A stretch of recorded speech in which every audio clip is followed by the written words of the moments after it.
नमस्कार दोस्तों, मैं आपका पंडित दिव्यांश उपाध्याय आपका स्वागत करता हूं एस्ट्रो दिव्यांश चैनल पर। आप और आज हम बात करने वाले हैं सत्यनारायण भगवान के बारे में। काफी लोगों का सवाल रहता है कि सत्यनारायण भगवान की कथा में सत्यनारायण भगवान का जीवन परिचय कहाँ है, जीवन परिचय कहाँ है। जब भी विप्र ब्राह्मण किसी के यहाँ पूजा करवाने जाते हैं, सत्यनारायण भगवान का पूजन कराने जाते हैं, तो उनसे ज्यादातर यही सवाल पूछा जाता है कि पंडित जी आप ये बताइए कि इसमें सत्यनारायण भगवान का जीवन परिचय कहाँ है। जैसे कि रामायण में श्री रामचंद्र जी का जीवन परिचय दिया गया है, श्रीमद् भागवत में कृष्ण जी का पूरा जीवन परिचय दिया गया है। इसी प्रकार सत्यनारायण भगवान का जीवन परिचय कहाँ है, तो इसका मैं आज सीधा सा जवाब देने जा रहा हूं इस वीडियो के माध्यम से। कि सबसे पहले आप ये जानें कि सत्यनारायण भगवान की कथा कोई ऐसी वैसी कथा नहीं है। इसको करने से निश्चय ही फल प्राप्त होते ही हैं। इसी में आगे बढ़ते हुए हम आपको बता रहे हैं कि जब एक समय की बात है कि नारद मुनि भ्रमण कर रहे थे, मृत्युलोक की तरफ आ रहे थे, तभी उन्होंने देखा कि मृत्युलोक में सभी प्राणी दुखी हैं, बहुत परेशान हैं। तो नारद मुनि को उन मृत्युलोक में रहने वाले व्यक्तियों का दुख देखा नहीं गया और उन्होंने सोचा कि इसका मैं उपाय ढूंढूंगा, किसी से पूछूंगा। तो उन्होंने कहा मैं अपने प्रभु श्री विष्णु से पूछूंगा, ये इस प्रश्न का इस प्रश्न को मैं अपने भगवान विष्णु जी से पूछूंगा। जब वो विष्णु जी के पास गए तो उन्होंने पूछा कि हे प्रभु आप ये बताइए, मृत्युलोक में सभी लोग बहुत ही दुखी हैं, परेशान हैं, वो लोग ऐसा क्या करें जिससे कि वो परेशान ना हो और उनको सुखी जीवन प्राप्त हो, धन धान्य से परिपूर्ण हो। तो भगवान विष्णु द्वारा नारद मुनि से कहा गया कि हे मुनि, आपने यह बहुत ही सुंदर प्रश्न किया है, इसका मैं आपको जवाब दे रहा हूं कि मृत्युलोक के प्राणी अगर सत्यनारायण भगवान की कथा करेंगे, सत्यनारायण भगवान की व्रत कथा करेंगे, तो उनको निश्चय ही फल प्राप्त होगा। तो नारद मुनि का दूसरा सवाल यह था कि हे प्रभु, कि सत्यनारायण की कथा को करने से क्या फल प्राप्त होंगे और इसका विधान क्या है, समय क्या है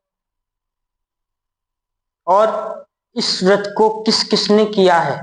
तो पहली बात तो आप ये जान लें कि सत्यनारायण भगवान की कथा सिर्फ एक कथा नहीं है, यह है सत्यनारायण व्रत कथा। इस व्रत कथा को करने से निश्चय ही फल प्राप्त होते हैं। पहला नारद मुनि जी का जो प्रश्न था कि इस व्रत को करने से क्या फल प्राप्त होता है, तो हम बता रहे हैं आपको कि इस व्रत को करने से सौभाग्य और संतान की प्राप्ति होती है और चारों तरफ विजय उद्घोष होता है, विजय की प्राप्ति भी होती है, हर जगह विजय होती है जो इस व्रत का पालन करता है।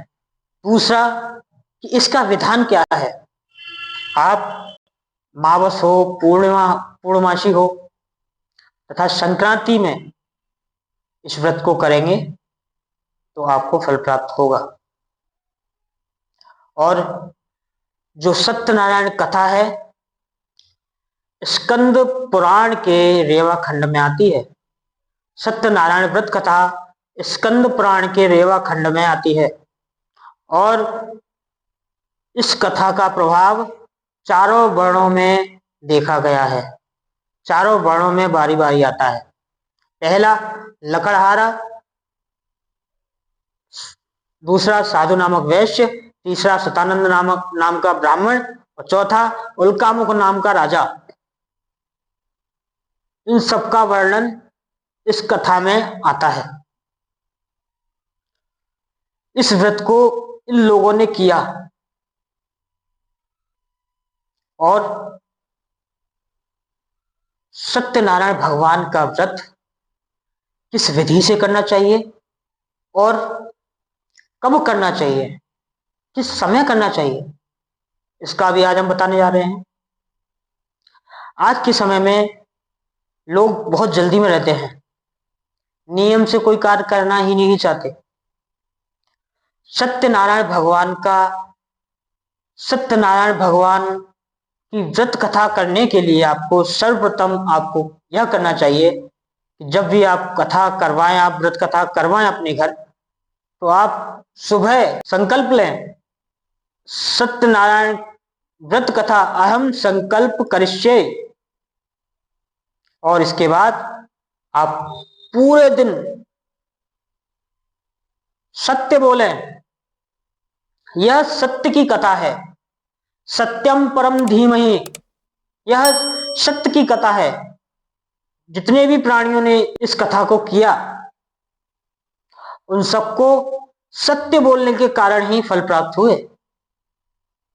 आज के सब, यह कोई ऐसी वैसी कथा नहीं है जिसमें आपने बस पूरे दिन व्रत रहा और आप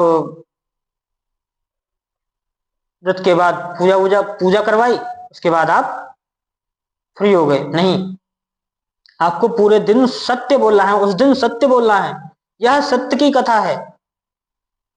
तो मेरा सभी से अनुरोध है, जब भी आप सत्यनारायण भगवान की कथा करवाएं, उस दिन सत्य ही बोलें।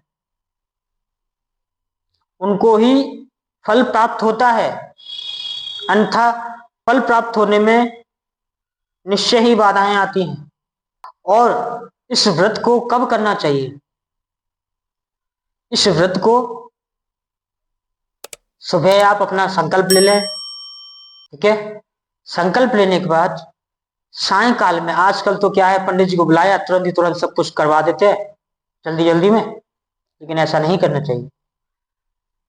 शाम के समय भगवान सत्यनारायण व्रत कथा करानी चाहिए,